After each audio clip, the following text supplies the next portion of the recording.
ခုလိုချိန်ကောင်းပြင်ဆင်ပေးတဲ့ဖျားရှင်နာမှာတော့တာပြီးဘုံကြီးပါစေဆိုတော့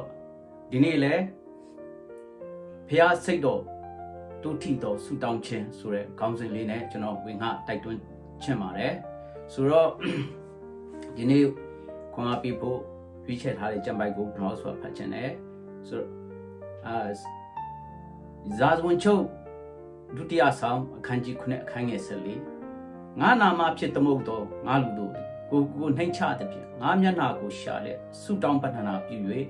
အာဓမလမ်းကိုလွဲရှောင်လျင်ငါသည်ကောင်းကင်ဘုံ၌နားထောင်မည်သူတို့အပြစ်ကိုဖြေ၍သူတို့ပြည်ကိုချမ်းသာပေးမည်ဆိုတော့ကျွန်တော်တို့ဆုတောင်းခြင်းအမျိုးမျိုးရှိတဲ့ထဲမှာဖခင်ရဲ့စိတ်တော်ကိုတိုးတိတော်ဆုတောင်းခြင်းက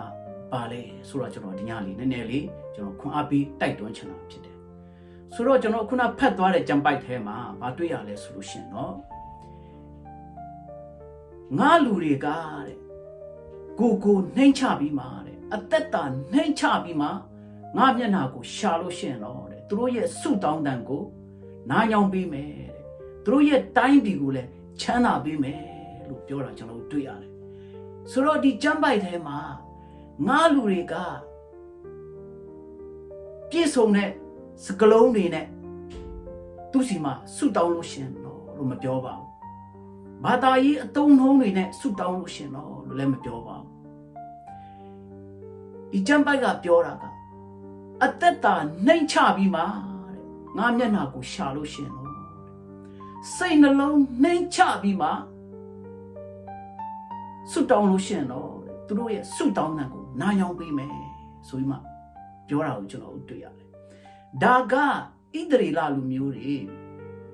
ဖျားနဲ့ဝေးပြီးမှသူတို့ဝိညာဉ်ရေးရဖက်မှာအယံဘယ်လိုပြောမလဲ6တဲ့ချိန်ပေါ့နော်ဖျားကဆိုလိုမွန်မင်းကြီးကိုပြောတဲ့စကားဖြစ်တယ်သူ့လူတွေကိုဖျားဘက်ကိုပြန်လှည့်လာဖို့အတွက်ပြောတဲ့စကားဖြစ်တယ်ကဲဣသရေလလူမျိုးသူတို့ရဲ့အသက်တာစိတ်နှလုံးနှိမ့်ချပြီးမှငါမျက်နှာကိုပြန်ရှာကြပါစေသူတို့ရဲ့ဆုတောင်းတာငါနားညောင်းမယ်ဆိုမှဆိုလိုမွန်ရှင်ဘုရင်စီမှာဘုရားကပြောတဲ့စကားဖြစ်တယ်အဲ့ဒါကြောင့်မို့ဘုရားကစိတ်နှလုံးနှိမ့်ချပြီးမှသူ့ကိုရှာတဲ့သူကိုဘယ်တော့မှမငင်းပဲဘူးချက်ချင်းတုံ့ပြန်တယ်ချက်ချင်းအဖြစ်ပေးတယ်ဆိုတာကျွန်တော်ကျမ်းစာထဲမှာတွေ့ရတယ်ဆိုတော့ကျွန်တော်ရှင်လုကာအခန်းကြီး18အခန်းငယ်9 14မှာဗာတွေ့ရလဲဆိုလို့ရှိရင်တော့ဖာရိရှဲနဲ့အခွန်ခံဆုတောင်းတာကိုကျွန်တော်တွေ့ရတယ်ဖာရိရှဲနဲ့အခွန်ခံကသူတို့အတူဖျားကြောင်းသွားပြီးမှဖျားကြောင်းမှာဆုတောင်းတယ်ဆိုတော့ကျွန်တော်တွေ့ရတယ်ဆိုတော့သူတို့နှစ်ယောက်ကဖျားကြောင်းထဲမှာရှိတယ်သူတို့နှစ်ယောက်ကဖျားစီမှာအတူဆုတောင်းတယ်ဖျားရဲ့ဖျားအတွက်ကအဲ့လူနှစ်ယောက်ကဘယ်မှာရှိလဲဆိုတာထက်အဲ့လူနှစ်ယောက်ဖျားเจ้าကိုဘလို့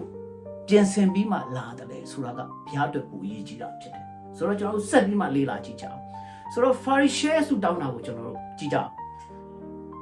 ဖာရိရှဲကဘလို့ဆုတောင်းလဲဆိုလို့ရှိရင်တော့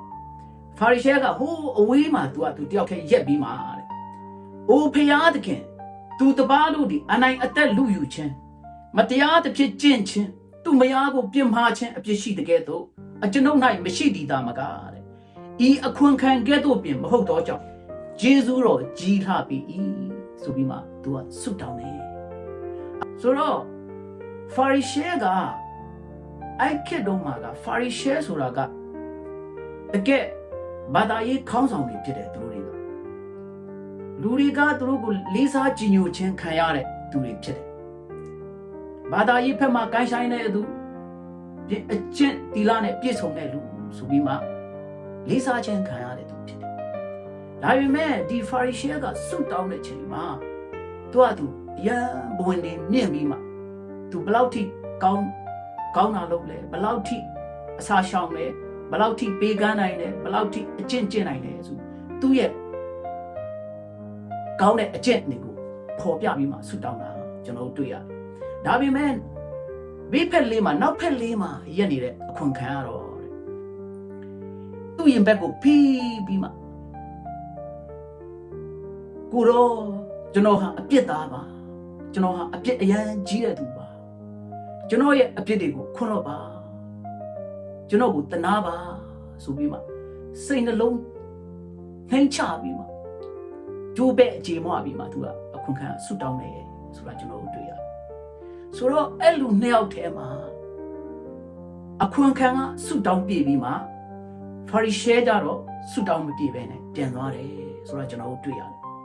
ဆိုတော့ခုနကသူတို့ဖျားเจ้าလာတဲ့အချိန်မှာအခွန်ခံကအပြစ်အရန်များပြီးမှသူကအပြစ်နဲ့ဖျားเจ้าကိုလာတယ်ဒါပေမဲ့သူဖျားเจ้าကိုပြန်သွားတဲ့အချိန်မှာအပြစ်ပြေပြီးခွန်းလွတ်ခြင်းနဲ့သူကဘုရားစီကခွန်းလွတ်ခြင်းနဲ့သူကပြန်သွားတယ်ဆိုတာတွေ့ရတယ်ဒါပေမဲ့ဖာရီရှဲကြတော့အပြစ်မပြေဘူးဆုတောင်းမပြေဘူးဆိုတာကျွန်တော်တွေ့ရတယ်အဲအကြောင်းမလို့ရှင်ယာကုပ်ခန်းကြီး၄အခန်းငယ်6ထဲမှာကျွန်တော်ဗာတွေ့ရလဲဆိုလို့ရှိရင်တော့ထောင်လွှားစော်ကားသောသူတို့ကိုဖျားသခင်စီတားတော်မူ၏စိတ်နှိမ်ချသောသူတို့အားယေရှုပြုတော်မူ၏ဆိုတော့ဖျားကထောင်လွှားစော်ကားတဲ့လူအယမာနအကြီးတဲ့လူတွေကိုဖျားကစီတားတယ်ဒါပေမဲ့စိတ်နှိမ်ချတဲ့သူတွေကိုတော့ဖျားကယေရှုပြုတယ်ဆိုတာကျွန်တော်တွေ့ရတယ်ဆိုတော့ကျွန်တော်တို့မာနအပြည့်နဲ့ကျွန်တော်တို့ဆုတောင်းတဲ့ဟာကိုဘုရားကလက်မခံပေးပါဘူးလက်မခံနိုင်ဘူးဒါပေမဲ့ကျိုးပဲ့ကြည်မွားပြီးမှစိတ်နှလုံးနှိမ့်ချပြီးမှဆုတောင်းတဲ့သူကိုတော့ဘုရားကသူရဲ့ဆုတောင်းခြင်းကိုတော့ဘုရားကလက်ခံပေးတယ်ဆိုတာကျွန်တော်တို့တွေ့ရဆိုတော့ကျွန်တော်တို့ဘုရားစီမှာတိုးဝင်ချင်းကပ်တဲ့ချိန်မှာ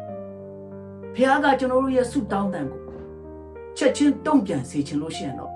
ဘုရားရဲ့စိတ်တော်ကိုတိုးထိစေခြင်းလို့ရှိရင်တော့ကျွန်တော်တို့စိတ်နှလုံးနှိမ်ချပြီးမှဘုရားစီမှာတိုးဝင်ချင်းကပ်ဖို့အင်မတန်မှအရေးကြီးတယ်ဆိုတော့ကျွန်တော်ဒီဂျမ်ပိုက်ကိုကြည့်ချင်အောင်ကျွန်တော်တွေ့လို့ရတယ်ဆိုတော့ဘုရားရှေ့မှာကျွန်တော်လာတဲ့အချိန်မှာကြိုးပဲ့အချိန်မွားကြီးမှာစိတ်နှလုံးနှိမ်ချပြီးမှတိုးဝင်ချင်းကပ်တဲ့လူကိုဘုရားကဘယ်တော့မှမစီတားဘူးဘုရားကယေရှုပြုတယ်ဆိုတော့ကျွန်တော်တွေ့ရတယ်ဆိုတော့တရက်တော့ဟေယကိမင်းကြီးကဒေနာဆွဲပြီးမှဖြားတယ်ဆိုတော့သူ့မှာအသက်ရှင်ရမယ်လမ်းမရှိတော့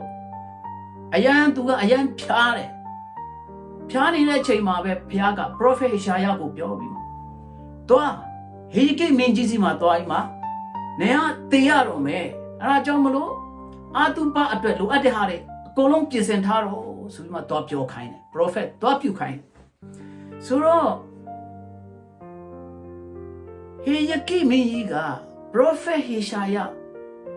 စီကဖျားရဲ့စကားကိုကြားတဲ့အချိန်မှာသူဟာအကျမ်းစာကပြောလဲဆိုလို့ရှိရင်တော့နယံဖက်ကိုလှည့်ပြီးမှအတန်အကျဲကြီးငိုပြီးမှသူကဆုတောင်းတယ်ဆိုတာကျွန်တော်တွေ့ရတယ်ဆိုတော့ဟေယကိမင်းကြီးကသူကအသက်မရှင်ရတော့ဘူးသူကတေးရတော့မယ်ဆိုတဲ့စကားကိုကြားတဲ့အချိန်မှာတကယ်ကြိုးပဲ့ပြီးမှအသက်တာနှိမ်ချပြီးမှဖျားဖက်ကိုလှည့်ပြီးမှအသက်အကျယ်ကြီးငိုကြွေးပြီးမှဆုတောင်းတယ်စိတ်နှလုံးအကျွမ်းမဲနဲ့ဆုတောင်းခြင်းကဘလောက်ထိတကူကြီးလဲဆိုလို့ရှိရင်တော့ prophet ရှာယနန်းတွန်းကနဲ့ပြန်သွားပြီးမှနန်းတွန်းအလဲတော်မှမရောက်သေးဘူးဖျားရဲ့စကားကချက်ချင်းရောက်လာတယ်ဆိုတာကျွန်တော်တွေ့ရတယ်ဆိုတော့ဖျားက prophet ရှာယကိုသွားဟေကိမင်းကြီးမှာပြန်သွားပြီးမှဟေယကိမင်းကြီးစီမှာပြန်သွားပြီးမှနင်ကမတည်ရဘူးအသက်ပြတ်ရှင်ရမယ်ဆိုပြီးမှပြန်ပြောခိုင်းတာကိုကျွန်တော်တွေ့ရတယ်